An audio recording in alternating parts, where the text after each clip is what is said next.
short video, I'm going to discuss the fiber separation protocol, which is part of the materials protocol collection. The protocol is designed to separate crossing fibers and measure the length, thickness, and orientation of the fibers. As shown in this example image, the protocol is designed for thinner fibers such as asbestos fibers or fibers similar in structure. To launch the protocol, select the count size ribbon and press the protocols button.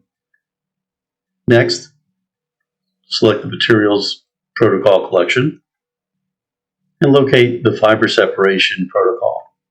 Simply press the load button. All protocols include a demo image or set of images. The protocol is set up by using the associated demo image. If you are using your own image, you may modify the protocol as needed and save it for later use.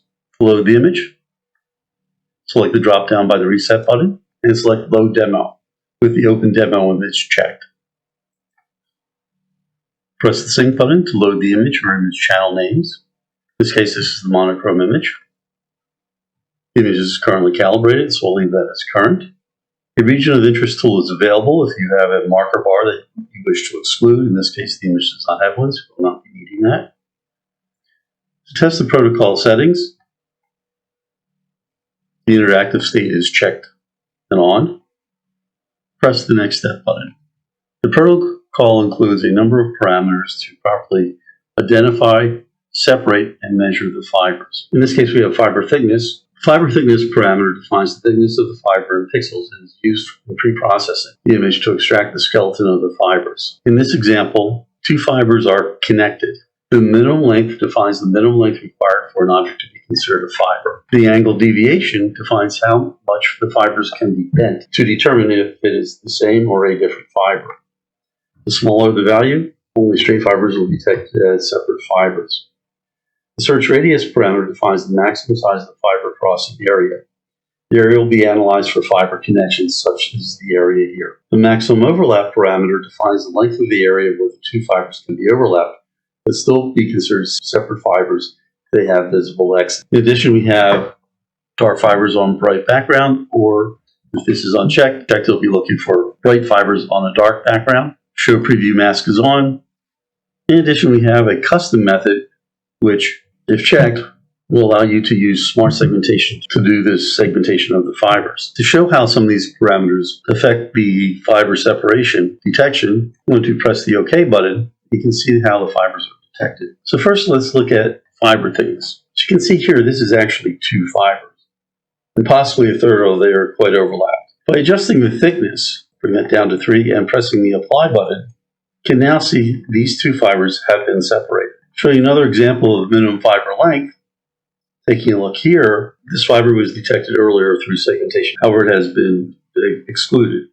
In addition, the fiber here has been excluded because it doesn't meet the minimum length requirement. If I bring that down a little bit to say 20 and then press the Apply button, that fiber has now been found. As mentioned earlier, the angle deviation defines how much the fibers can be bent to be determined if it is the same or a different fiber. Here, you'll notice that the fiber is bent.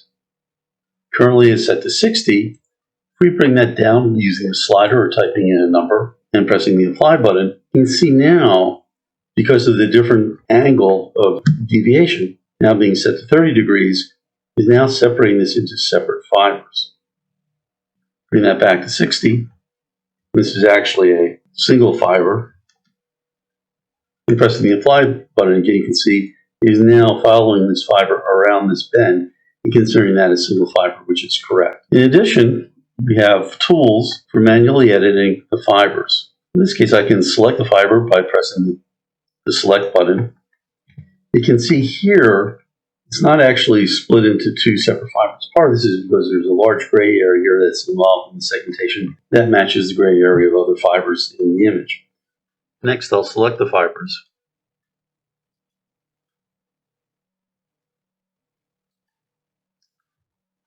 And delete them. Select the straight line drawing tool. Then you come in and draw the first one.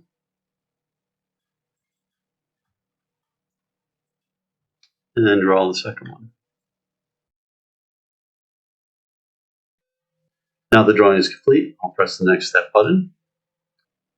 and all the fiber data is generated, giving fiber length, angle, and thickness for the fibers and the fibers that are still from the original segmentation. At this point, I can press the Finish button, and now I can export the data to Excel or send it out in a report.